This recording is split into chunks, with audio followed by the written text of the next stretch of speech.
convert this label to 3D polyline. From this bottom, text tools, create 3D polyline, make zoom for the text.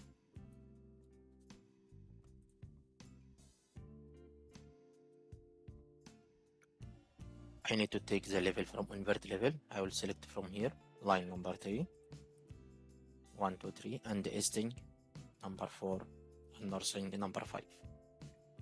Create 3D polyline, select one by one.